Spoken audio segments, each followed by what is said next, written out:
우리는 살아가면서 수많은 괴물을 만납니다. 거짓말을 하는 사람, 배신하는 사람, 권력을 남용하는 사람, 분노를 폭력으로 바꾸는 사람, 그리고 우리는 그런 사람들을 보며 말합니다. 나는 절대로 저렇게 살지 않겠다. 처음에는 모두 그렇게 시작합니다. 정의를 위해 싸우겠다고 결심합니다. 거짓을 바로잡고, 불의를 막고, 악에 맞서겠다고 다짐합니다. 하지만 시간이 흐르면서 이상한 일이 일어납니다.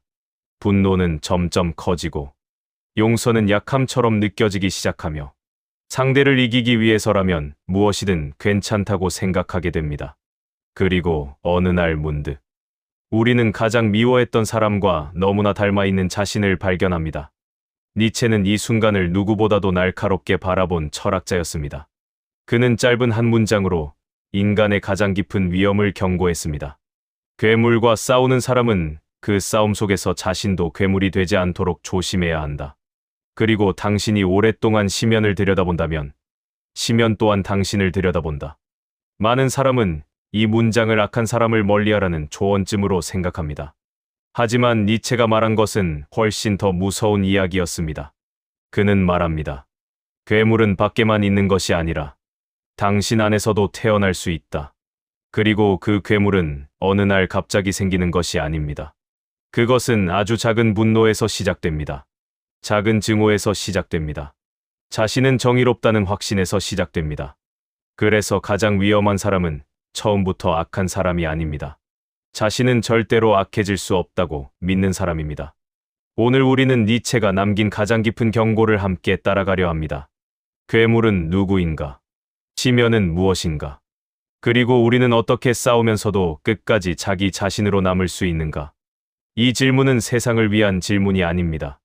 바로 우리 자신의 마음을 향한 질문입니다. 혹시 지금 당신의 마음속에도 누군가를 향한 깊은 분노가 남아 있다면, 혹은 오래된 상처 때문에 세상을 믿기 어려워졌다면, 오늘의 이야기는 그 사람을 위한 이야기일지도 모릅니다. 인간은 처음부터 괴물이 아닙니다. 아무도 태어날 때부터 잔인함을 품고 세상에 나오지 않습니다. 누군가는 상처를 받았고, 누군가는 부당한 일을 겪었으며, 누군가는 더 이상 침묵해서는 안 된다고 결심했습니다. 그래서 싸움은 시작됩니다. 처음에는 언제나 정의라는 이름으로 우리는 악을 보면 분노합니다. 거짓을 보면 바로잡고 싶어집니다. 약한 사람이 짓밟히는 모습을 보면 외면할 수 없습니다. 그 마음은 인간이 가진 가장 아름다운 능력입니다. 불의 앞에서 침묵하지 않는 용기. 그것이 문명을 만들었고 세상을 조금씩 더 나은 곳으로 바꾸어 왔습니다. 니체도 그런 용기 자체를 부정하지 않았습니다. 그가 경계한 것은 싸움이 길어질 때 인간에게 일어나는 변화였습니다. 처음에는 진실을 위해 싸웁니다. 그러나 어느 순간부터 진실보다 승리가 더 중요해집니다. 처음에는 정의를 위해 싸웁니다. 그러나 어느 순간부터 상대를 무너뜨리는 일이 목적이 됩니다. 처음에는 거짓을 미워했습니다. 하지만 시간이 지나면 사람 자체를 미워하기 시작합니다. 그 차이는 아주 작아 보입니다. 그러나 바로 그 작은 차이가 인간을 전혀 다른 길로 이끕니다. 생각해 보십시오. 당신이 누군가를 미워할 때 당신의 마음은 누구를 가장 오래 바라보고 있습니까? 사랑하는 사람입니까? 아닙니다. 미워하는 사람입니다. 미움은 사랑보다 더 강하게 우리를 붙잡습니다. 사랑은 때때로 놓아주지만 증오는 놓아주지 않습니다. 하루에도 몇 번씩 그 사람을 떠올리게 하고 이미 끝난 대화를 다시 반복하게 하며 마음속에서 끝없는 재판을 열게 만듭니다. 겉으로는 자유로운 것처럼 보여도 실은 가장 깊이 묶여있는 상태입니다. 니체는 인간이 가장 미워하는 것을 가장 많이 닮아간다고 보았습니다. 왜 그럴까요? 우리는 상대를 이기기 위해 끊임없이 상대를 연구합니다. 그의 말투를 기억하고 그의 행동을 분석하며 그의 약점을 찾습니다. 그렇게 오랫동안 상대만 바라보다 보면 어느새 우리의 세계는 그 사람을 중심으로 돌아가기 시작합니다. 그 순간 우리는 더 이상 자신의 삶을 사는 사람이 아닙니다. 상대를 기준으로 살아가는 사람이 됩니다. 이것이 니체가 말한 첫 번째 위험입니다. 괴물은 힘이 세서 무서운 것이 아닙니다. 괴물은 우리의 기준을 바꾸기 때문에 무섭습니다. 처음에는 나는 절대로 거짓말하지 않겠다 고 다짐합니다. 하지만 상대가 거짓말을 하니 나도 한 번쯤은 괜찮다고 생각합니다. 처음에는 나는 절대로 모욕하지 않겠다 고 결심합니다. 하지만 상대가 나를 모욕했으니 같이 모욕하는 것이 당연하다고 느껴집니다. 이처럼 악은 우리에게 자신의 방식을 가르칩니다. 그리고 우리는 그것을 정당한 대응이라고 부르기 시작합니다. 니체는 인간이 가장 위험해지는 순간은 분노할 때가 아니라 분노를 정의라고 믿는 순간이라고 말합니다. 왜냐하면 정의라는 이름이 붙는 순간 사람은 자신을 의심하지 않기 때문입니다. 의심하지 않는 사람은 멈추지 않습니다. 멈추지 않는 사람은 자신이 어디까지 왔는지도 모릅니다. 그리고 어느 날 문득 뒤를 돌아보면 출발할 때의 자신은 이미 사라져 있습니다. 니체는 묻습니다. 당신은 정말 괴물과 싸우고 있습니까? 아니면 당신은 이미 괴물의 방식으로 싸우고 있습니까? 이 질문은 불편합니다. 왜냐하면 우리는 늘 자신이 옳다고 믿고 싶기 때문입니다. 하지만 철학은 우리를 편안하게 만들지 않습니다. 철학은 우리를 정직하게 만듭니다. 괴물과 싸우는 것은 어렵습니다. 그러나 그보다 더 어려운 일은 싸우는 동안에도 자신의 품위를 잃지 않는 것입니다. 세상이 거칠어질수록 더 조용한 사람이 되는 것, 세상이 증오를 선택할수록 자신의 마음을 끝까지 지켜내는 것. 니체는 그것이야말로 인간이 할 수 있는 가장 위대한 자기 극복이라고 말합니다. 그리고 이것은 이제 시작에 불과합니다. 왜냐하면 진짜 싸움은 괴물과의 싸움이 아니라 괴물을 닮아가려는 자신의 마음과의 싸움이기 때문입니다. 세상에는 이상한 법칙이 하나 있습니다. 우리는 사랑하는 사람보다 미워하는 사람을 더 오래 기억합니다.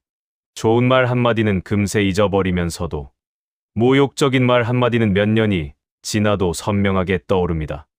이미 끝난 일인데도 마음은 계속 그 장면으로 돌아갑니다. 다시 대답하고, 다시 화를 내고, 다시 상처를 받습니다. 시간은 흘렀지만 우리의 마음은 그날을 아직 떠나지 못한 것입니다. 니체는 바로 이 순간을 바라보았습니다. 그리고 아주 조용히 말했습니다. 증오는 가장 교묘한 스승이다. 스승은 우리를 가르칩니다. 증오도 마찬가지입니다. 다만 그것은 지혜를 가르치는 것이 아니라 상대를 닫는 법을 가르칩니다. 누군가를 미워할수록 우리는 그 사람을 더 오래 바라봅니다. 그의 말을 기억하고 그의 행동을 분석하며 그의 의도를 추측합니다. 처음에는 그를 이해하기 위해서가 아니라 그를 이기기 위해서입니다. 하지만 인간은 오래 바라보는 것을 닮게 됩니다. 이것이 증오의 가장 무서운 점입니다. 생각해 보십시오. 햇빛을 오래 바라보면 눈앞에 잔상이 남습니다. 어두운 방으로 들어가도 한동안 그 빛은 사라지지 않습니다.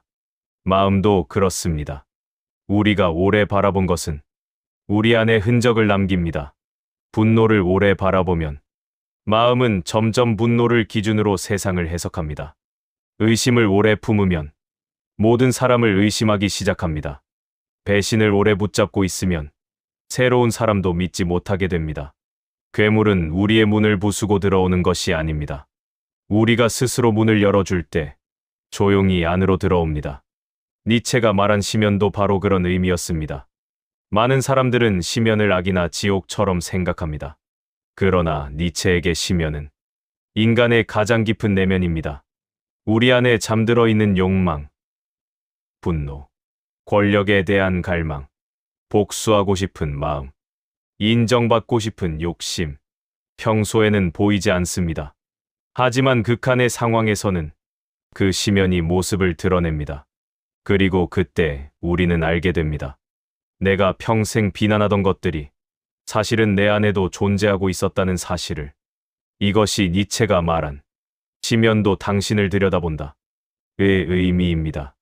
우리가 심연을 바라본다고 생각하지만 사실은 심연도 우리의 마음을 시험하고 있습니다. 너는 정말 다를 수 있는가? 너도 힘을 가지면 같은 선택을 하지 않겠는가? 너도 복수할 기회가 생기면 망설이지 않지 않겠는가? 이 질문은 우리를 불편하게 만듭니다. 하지만 철학은 편안한 대답보다 불편한 진실을 보여줍니다. 우리는 흔히 악을 특별한 사람들의 문제라고 생각합니다. 하지만 니체는 그렇게 믿지 않았습니다. 그는 악이 특별한 인간에게만 있는 것이 아니라 모든 인간 안에 있는 가능성이라고 보았습니다. 그래서 그는 타인을 심판하기보다 자기 자신을 먼저 의심하라고 말합니다. 나는 다르다. 이 말보다 위험한 말은 없습니다. 자신은 절대로 그러지 않을 것이라는 확신은 자신을 돌아보는 일을 멈추게 만들기 때문입니다. 진정으로 강한 사람은 자신에게 어두운 면이 없다고 믿는 사람이 아닙니다. 오히려 자신의 어둠을 알고 있는 사람입니다. 분노할 수 있다는 것을 알고, 질투할 수 있다는 것을 알고, 복수하고 싶어질 수도 있다는 것을 아는 사람. 그렇기 때문에 더욱 자신을 다스립니다. 니체에게 자기 극복이란 천사가 되는 일이 아니었습니다. 자신 안의 괴물을 알고도 그 괴물에게 삶의 주인이 되는 자리를 내주지 않는 일. 그것이 자기 극복입니다. 증오는 처음에는 정의를 약속합니다. 그러나 오래 품고 있으면 정의를 앗아갑니다. 분노는 처음에는 용기를 줍니다. 그러나 오래 붙잡고 있으면 자유를 빼앗아갑니다. 왜냐하면 증오하는 순간부터 당신의 삶은 더 이상 당신의 것이 아니라 미워하는 사람의 그림자에 끌려가기 때문입니다. 니체는 그것을 누구보다도 두려워했습니다. 인간이 악에게 패배하는 것이 아니라 악을 이기려다가 악의 방식으로 살아가게 되는 것을. 그래서 그는 끝내 우리에게 이렇게 경고합니다. 괴물과 싸우십시오. 하지만 괴물처럼 싸우지는 마십시오. 그 두 문장 사이에 니체 철학 전체가 담겨 있습니다. 우리는 모두 심연을 본 적이 있습니다. 그것은 절벽 아래의 어둠이 아닙니다. 깊은 밤도 아닙니다. 심연은 언제나 인간의 마음속에 있습니다. 누군가는 그것을 분노라고 부르고, 누군가는 욕망이라고 부르며, 또 누군가는 절망이라고 말합니다. 이름은 다르지만 결국 모두 같은 곳을 가리킵니다. 인간 안에 있는 가장 깊고 어두운 공간. 처음에는 누구나 그곳을 잠깐 들여다볼 뿐입니다. 억울한 일을 당했을 때, 배신을 당했을 때, 세상이 너무 불공평하다고 느꼈을 때, 우리는 마음속에서 작은 목소리를 듣습니다. 나도 똑같이 갚아주고 싶다. 나도 저 사람처럼 살아버릴까? 착하게 살아서 무슨 소용이 있지?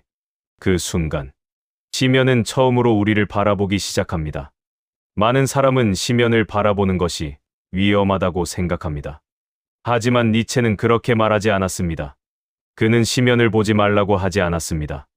오히려 그는 말합니다. 인간은 반드시 자신의 심연과 마주해야 한다. 왜냐하면 외면한다고 해서 그것이 사라지는 것은 아니기 때문입니다. 보지 않는 어둠은 더 조용히 자랍니다. 우리는 종종 자신을 선한 사람이라고 믿습니다. 그러나 그것은 선할 기회만 있었기 때문인지도 모릅니다. 권력을 가져본 적이 없어서, 복수할 기회를 가져본 적이 없어서, 누군가를 쉽게 짓밟을 위치에 서본 적이 없어서, 인간은 자신이 어떤 사람인지 유혹 앞에서 비로소 알게 됩니다. 그래서 니체는 자신 안의 어둠을 모르는 사람보다 그 어둠을 똑바로 바라보는 사람이 더 강하다고 보았습니다. 생각해 보십시오. 거울을 본다고 해서 우리가 거울이 되는 것은 아닙니다. 하지만 거울 속 얼굴을 외면한다면 우리는 평생 자신의 모습을 알 수 없습니다. 지면도 마찬가지입니다. 지면은 피해야 할 대상이 아니라 직면해야 할 진실입니다. 내 안에도 질투가 있다는 사실, 내 안에도 폭력이 있다는 사실, 내 안에도 권력을 원하고 인정받고 싶어하는 욕망이 있다는 사실. 그것을 인정하는 순간 우리는 비로소 자신을 다스릴 수 있습니다. 진짜 위험은 지면을 보는 것이 아닙니다. 지면에 취하는 것입니다. 처음에는 분노를 사용합니다. 그러나 시간이 지나면 분노가 나를 사용하기 시작합니다. 처음에는 증오를 품습니다. 그러나 어느 순간부터 증오가 나의 언어가 됩니다. 처음에는 싸움을 선택했습니다. 하지만 나중에는 싸움이 나를 선택합니다. 그 순간 심연은 더 이상 내 앞에 있지 않습니다. 내 안에 있습니다. 니체는 인간에게 완벽함을 요구하지 않았습니다. 그는 성인이 되라고도 천사가 되라고도 말하지 않았습니다. 그가 바란 것은 단 하나였습니다. 자신을 잃지 않는 인간. 세상이 거짓말을 해도 자신은 거짓말하지 않는 사람. 세상이 증오를 선택해도 자신은 증오를 삶의 원칙으로 삼지 않는 사람. 세상이 잔인해질수록 더 깊은 품위를 선택하는 사람. 그런 사람이야말로 지면을 바라보았지만 지면에게 삼켜지지 않은 사람입니다. 철학은 세상을 바꾸는 학문이 아닙니다. 먼저 자신을 바꾸는 학문입니다. 니체가 우리에게 남긴 이 경고도 결국 타인을 향한 말이 아닙니다. 누군가를 심판하라는 말이 아니라 매일 자신의 마음을 돌아보라는 말입니다. 오늘 내가 하는 이 말은 분노에서 나온 것인가? 오늘 내가 내리는 이 선택은 복수에서 나온 것인가? 오늘 나는 내가 가장 미워했던 사람을 조금씩 닮아가고 있는 것은 아닌가? 이 질문을 멈추지 않는 사람은 비록 시면을 바라볼지라도 끝내 시면 속으로 떨어지지는 않을 것입니다. 인간은 거짓말을 할 때보다 자신이 옳다고 믿을 때 더 위험해집니다. 이 말은 이상하게 들릴지도 모릅니다. 우리는 늘 정의로운 사람이 되어야 한다고 배워왔습니다. 옳은 일을 해야 하고 불의에 맞서야 하며 악을 용납해서는 안 된다고 배웠습니다. 그 모든 것은 틀리지 않습니다. 하지만 니체는 그보다 더 깊은 곳을 바라보았습니다. 그는 묻습니다. 당신은 정말 정의를 위해 싸우고 있습니까? 아니면 정의라는 이름으로 자신의 분노를 정당화하고 있는 것은 아닙니까? 인간은 스스로를 악인이라고 생각하며 살아가지 않습니다. 오히려 대부분은 자신이 옳다고 믿으며 살아갑니다. 그래서 역사를 돌아보면 가장 잔인한 일들은 나는 정의를 위해 싸운다는 확신 속에서 일어난 경우가 많았습니다. 그 확신은 사람을 용감하게 만들기도 했지만 동시에 잔인하게도 만들었습니다. 왜냐하면 자신이 절대적으로 옳다고 믿는 순간 상대는 더 이상 한 사람이 아니라 제거해야 할 대상이 되기 때문입니다. 니체는 인간이 의심을 잃는 순간을 가장 두려워했습니다. 의심은 약함이 아닙니다. 오히려 의심은 인간을 인간답게 만드는 마지막 안전장치입니다. 혹시 내가 틀렸을 수도 있지 않을까? 혹시 내가 보지 못한 것이 있지 않을까? 이 질문이 살아있는 한 인간은 아직 괴물이 아닙니다. 하지만 그 질문이 사라지는 순간 인간은 자신을 심판할 능력을 잃습니다. 그리고 자신을 심판하지 않는 사람은 언젠가 타인만 심판하게 됩니다. 생각해 보십시오. 칼은 본래 사람을 살리기 위해 만들어진 도구가 아닙니다. 그 자체에는 선도 악도 없습니다. 중요한 것은 누가 어떤 마음으로 그 칼을 쥐고 있는가입니다. 분노도 그렇습니다. 정의감도 그렇습니다. 처음에는 세상을 바로잡기 위한 마음이었지만 그 마음이 자신을 돌아보지 않는 순간 정의는 복수가 되고 신념은 독선이 되며 용기는 폭력이 됩니다. 니체는 도덕 자체를 부정한 철학자가 아닙니다. 그는 생각하지 않는 도덕을 경계했습니다. 사람들이 옳다는 이유만으로 스스로 질문하는 일을 멈추는 것을 두려워했습니다. 철학은 정답을 외우는 일이 아닙니다. 철학은 끊임없이 자신을 의심하는 일입니다. 그래서 그는 평생 남을 비판하기보다 자기 자신을 넘어서는 일을 말했습니다. 진정으로 강한 사람은 자신이 항상 옳다고 믿는 사람이 아닙니다. 오히려 자신의 분노도 의심하고 자신의 신념도 돌아볼 줄 아는 사람입니다. 그는 자신의 정의보다 자신의 인간다움을 먼저 지킵니다. 왜냐하면 정의를 잃는 것보다 자신을 잃는 것이 더 큰 패배라는 것을 알기 때문입니다. 괴물은 어느 날 갑자기 태어나지 않습니다. 처음에는 작은 확신 하나였습니다. 이번 한 번은 괜찮아. 저 사람에게는 이 정도 해도 돼. 나는 옳으니까. 그 작은 문장이 반복될 때 괴물은 우리의 얼굴을 빌려 세상으로 나옵니다. 그래서 니체는 우리에게 괴물을 조심하라고 말한 것이 아닙니다. 자신의 확신을 조심하라고 말했습니다. 오늘 당신은 누군가를 미워하고 있을지도 모릅니다. 그 마음 자체는 부끄러운 것이 아닙니다. 하지만 그 미움이 당신의 말이 되고 당신의 습관이 되고 당신의 삶이 되는 순간 당신은 더 이상 미움을 가진 사람이 아니라 미움이 되어 버립니다. 니체는 바로 그 순간을 경고했습니다. 괴물은 밖에서 찾아오는 존재가 아니라 우리 안에서 자라나는 가능성이라고. 그래서 인간은 평생 세상과 싸우기 전에 먼저 자기 자신과 싸워야 합니다. 우리는 승리를 좋아합니다. 누구보다 앞서고 싶고, 누구보다 인정받고 싶으며, 싸움이 시작되면 이기고 싶어 합니다. 승리는 인간을 기쁘게 합니다. 패배는 인간을 괴롭게 합니다. 그래서 우리는 살아가면서 수없이 많은 승리를 꿈꿉니다. 하지만 니체는 묻습니다. 당신은 누구를 이기려 합니까? 우리는 흔히 가장 큰 적은 밖에 있다고 생각합니다. 나를 무시하는 사람, 나를 배신한 사람, 나를 방해하는 사람, 그 사람만 사라지면 내 삶이 달라질 것이라 믿습니다. 그러나 니체는 고개를 저었습니다. 그는 인간의 가장 큰 적은 언제나 자기 안에 있다고 말했습니다. 분노, 허영, 질투, 두려움, 복수심.